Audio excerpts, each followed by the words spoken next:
Welcome, everybody. Welcome. We're so glad that you're with us today on another interview with another guest. And I'm Julie Kay, helping you find your way. It's kind of like my little motto. Julie Kay, letter K, although my middle name is Kay and my last name is Kettles. So that's why I kind of chose Julie Kay for both. I'm your host of Thriving Through Troubled Waters, where we are empowering families who have experienced grief or trauma, past or are right now at the present time, to cope, hope, and heal. And our goal is to help you to be a survivor, because we want survivors, but we also want to learn how to thrive. And that's really to grow and prosper and, to take the bad that what we've been through or the people we've lost in our life and somehow turn that into helping us move forward. And it's not, doesn't mean that was good, but it's really learning how to process it so that we can move forward and still grow and, live and function and even be a blessing to other people in the midst of our grief, which is what we're going to focus on today is grief. So I have with me Martika Whyly. Welcome, Martika. Thank you for having me, Julie. Yes. Pleasure to be here. Yeah, great. It's so we got to know each other last week and we just had kindred spirits, Martika and I. And I really am so grateful to meet her. And her talk today is called How to Grieve with Ease. That's also her website name. So I'm going to tell you a little bit about her, and then she's going to share her story, which is so important for you to get to know each one of our speakers and their story and why they're doing what they're doing now. And then, of course, then you get to hear what they get to share with you, which today will be on having to do with stages of grief. So Martika is an author and a podcaster and a grief concierge. Did I say it right? Actually, I've changed that. It's the grief counselor. Sorry. Okay. That's I was going through a moment there. Okay. Well, that's how Dr. Katie introduced me to Martika. So I was trying to get the pronunciation down. But anyway, her path is as a grief counselor has become clear after she wrote her book, Having Fun with God. And it is an autobiographical journey about death, loss, and how to handle grief that transcends into peace of mind. So, and I received that and began to read it, and pretty powerful. So share with us about some of your losses, because I know you have multiple, and why you're doing what you're doing. Well, thank you. First of all, it's an honor to be here to share with you all. Well, when I was 15 years old, my mom committed suicide. And that was my first death I experienced. We were very close, so it hit me pretty hard. Then my Nana had an asthma attack 2 years later and died. My grandfather soon followed after her a couple years later. And then about a year after that, my uncle died in a car accident. And then I started to feel a bit like death anxiety. I was feeling like more people were going to leave me, and I wasn't sure what I was experiencing. And then I tried to find my father, and then I was told 2 days after they found him that he died of AIDS. And then a few years after that, I found my cousin who hung herself. So it was like a bit of a series, several deaths. And because of all of that, it just kind of really affected my career because I always wanted to be a singer. That was my path. I was very, very passionate about music. I still am. But just so many deaths seemed to really put me out of whack. And so after discovering that there were stages, at first I did not know that there were stages of the grieving process, like denial, anger, bargaining, depression, and acceptance. Although on my website, I add also guilt and closure as a part of that. Once I realized that there was something tangible to work with, I felt like, okay, now I could kind of begin to process. And that was several years after my mom died. Of course, I was 15. So, you just mistake all that kind of stuff as just being a teenager. If you've never been through that before, you don't know what to expect.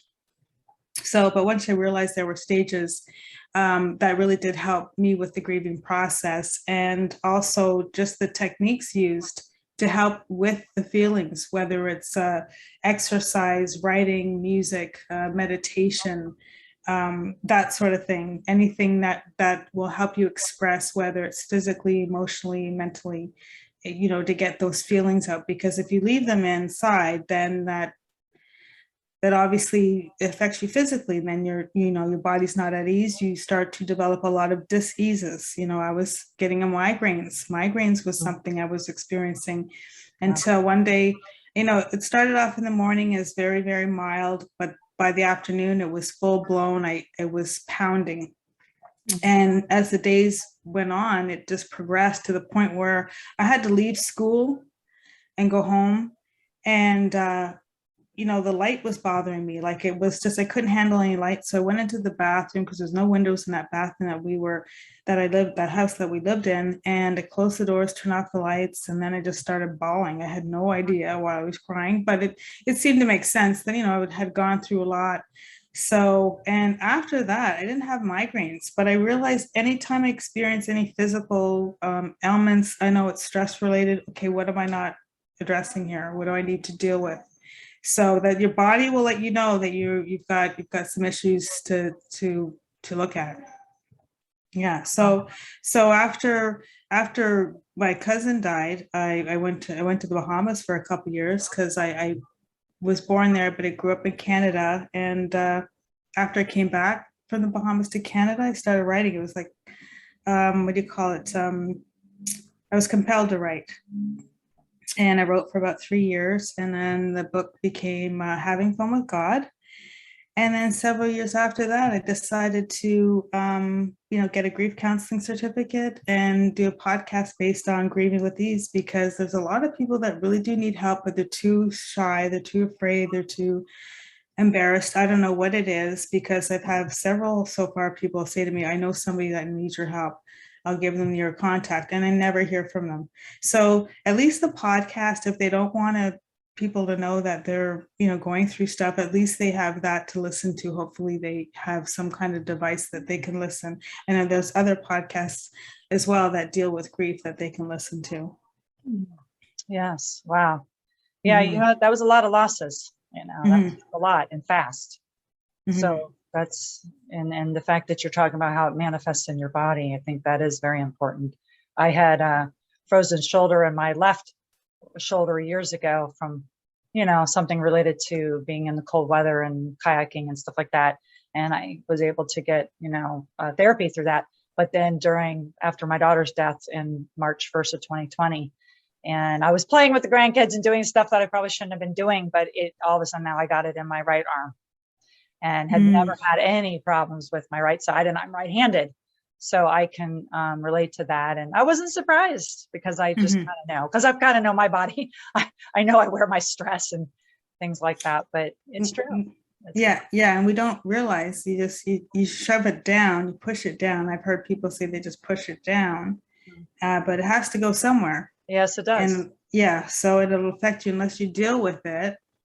It'll deal with you until you face it. And it's not as scary as people think. I think it's a lot easier to deal with these things if you talk about them. I mean, there's all kinds of help out there, hotlines and counselors, I hope. Just to have a discussion. There's a lot of groups, I'm sure, that you can find people, and there's a lot of specific, loss of a spouse, loss of a child, loss of a sibling. There's some of them are really specific, loss of pets. And so there are lots of groups that you could join. I myself have a Facebook group that encourage people to, it's Grieve with Ease, I believe it's called, on Facebook.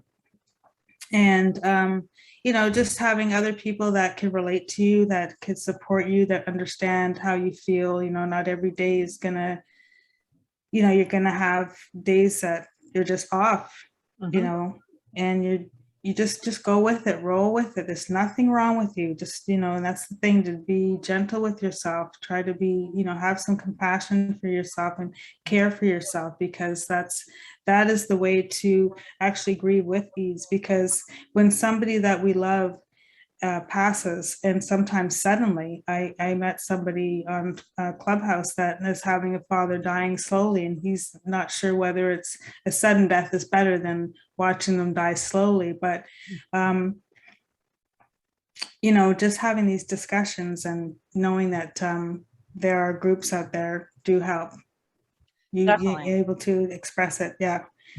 Yeah, And I'm thank you still for learning sharing that. tools to learn to help also with the anxiety, because sometimes, it could just have happened and you're just a basket case. So I find tapping, I didn't mention tapping, but tapping is an excellent way to relieve anxiety instantly Anxiety without, specifically. yeah, without using any drugs. Yeah. Yeah. Well, prescription or non, it's, I know for me, like if I'm stressed out about something or nervous, I just start tapping. That's And great. And by the way, I don't know what order, but we have Dr. Katie Nall who taught us about this, and she's a separate interview. So if you haven't heard already, hopefully you'll, catch that. I don't know what order we're going to do all these interviews yet, but thank you for sharing that. And, again, everybody can purchase the all VIP pass that we have, where for a small fee, you get all of these interviews and you get to hear them over and over again if you wanted to, or catch the ones you might have missed. But yeah, that's definitely, and that leads into my question for you is can you share each of the Kubler-Ross stages that have been pretty much accepted? Not everybody knows these. That's why we're sharing them today, because you may not know that there's different stages. And, Martika is going to share them, and they don't have to be in order. We want to say that right off the bat. Everybody's different, but it just helps you to know. Because I took, I have a psychology degree. So I took death, dying, and bereavement as one of my classes for my psychology electives in college. So I was aware of them. And I think that helped me definitely to be aware of them when I lost my mom and then my daughter, et cetera. So we just want to make you aware of these in case you don't know about them. And as you share them, Martika, go ahead and share some of the methods and techniques that you suggest to help them to move through that particular stage. Because I know you said that you're excited to share some of those, and you just did. Tapping is one of them, right? Just did. Well, that was a surprising. It's okay. I just remember that one. Well, yeah, for the stages, or denial is the first stage. It's usually the one where you're in a bit of a numb state. You kind of realize, that they're gone, but you still expect them to come through the door. That type of feeling. It may appear, a denial may appear as a shock or feeling numb. It can show up as a dream we think we're having, or disbelief, and the mind can't fully process it. And it usually takes a while for that sometimes to wear down. And we wonder how we're going to go on, or if we should go on. But denial is nature's way of letting us know how we can handle, and it helps us cope with our feelings of grief, which is a good thing. Also, it's a mechanism for preventing all the feelings associated with loss coming in all at once, because that would be overwhelming. And then anger. Anger would be the second stage. And anger begins when denial ends. And it doesn't have to look logical or valid. You could be angry at your loved one for leaving or not taking care of themselves.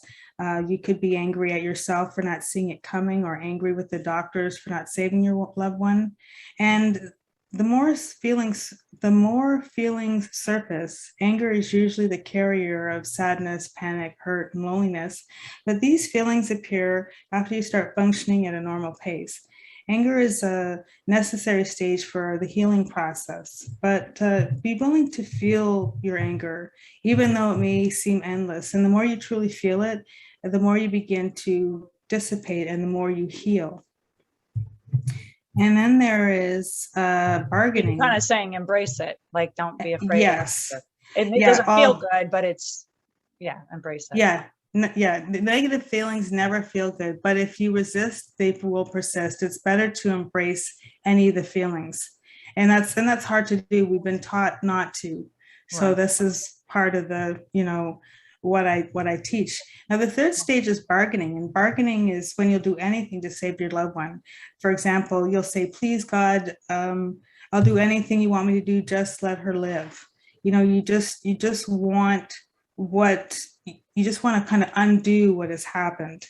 And, it's the the what ifs come to play. What if I start being a better person? Then maybe God will return my loved one. Or what if I do more good deeds? Maybe God will reverse time and my loved one will still live. So we're kind of in that stage of, it's almost like you're in a little bit of denial, but you're in a bargaining position.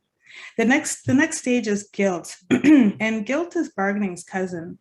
We may feel guilty for not being able to save our loved one or preventing the death. The if only come into play. If only I'd stayed with him, or if only I'd listened, she would be alive. Then blame follows guilt around like a dark shadow. I felt very guilty when my mom and my cousins died because they committed suicide and I wasn't able to help them. So guilt was an emotion that tortured me for a while. And then depression sets in. Depression is the next stage. And after guilt, empty feelings present themselves as and grief enters our lives on a deeper level.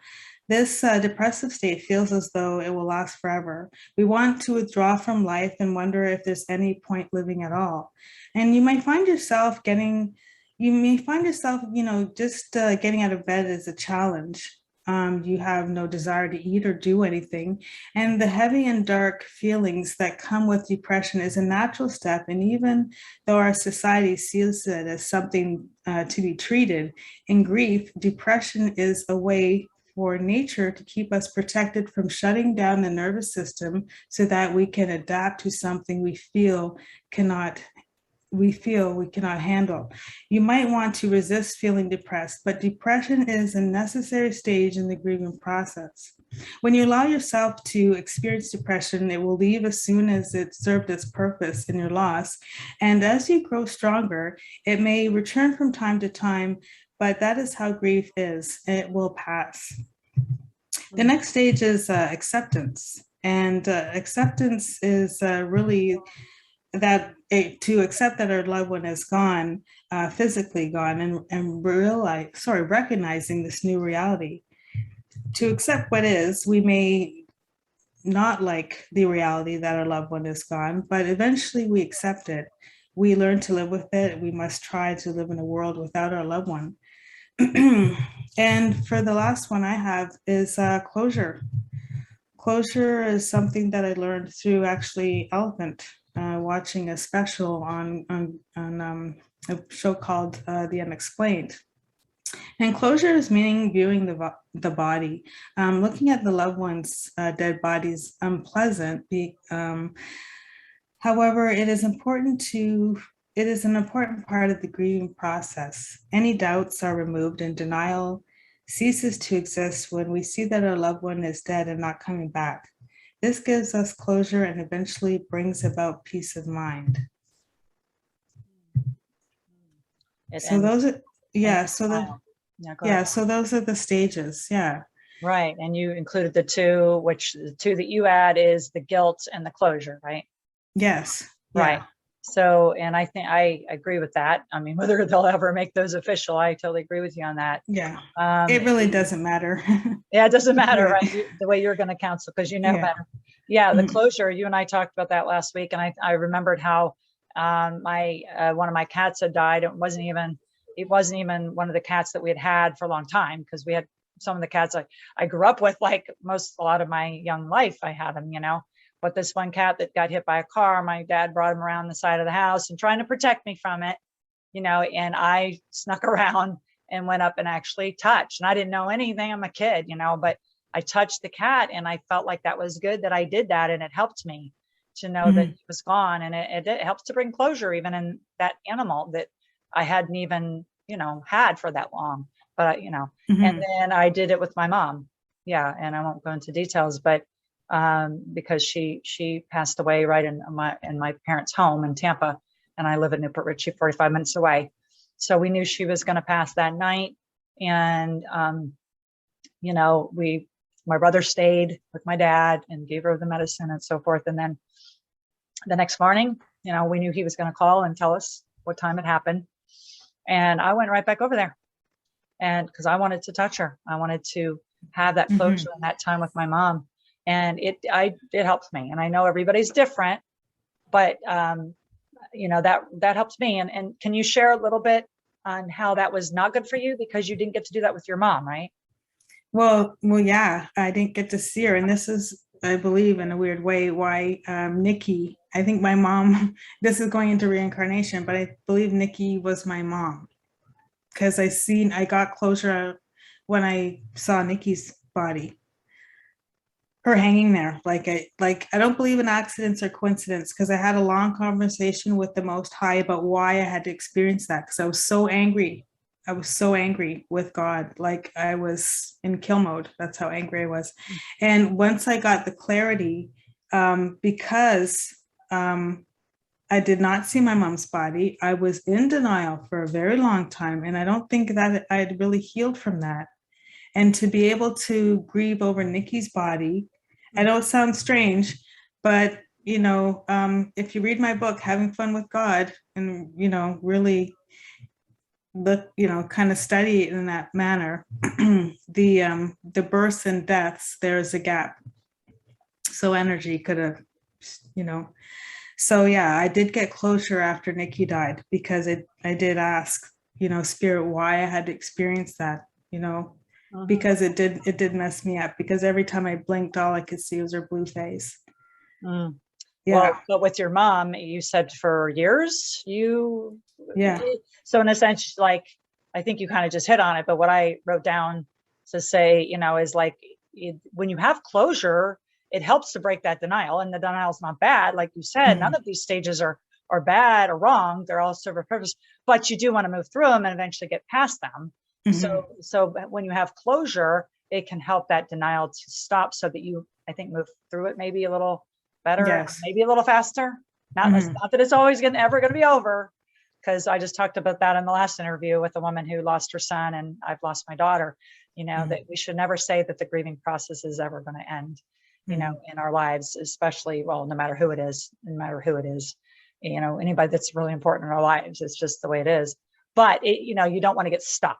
Here's the word, stuck. You don't want to stay stuck in any one of these stages. You want to keep being able to, and some people are longer than others. So you don't compare yourself. That's just coming to me. Don't compare yourself to one other person. Well, even siblings that lost a parent, they're all going to handle it differently. I've seen that because I have 3 boys that all lost their sister, right? And the youngest, it hit him harder.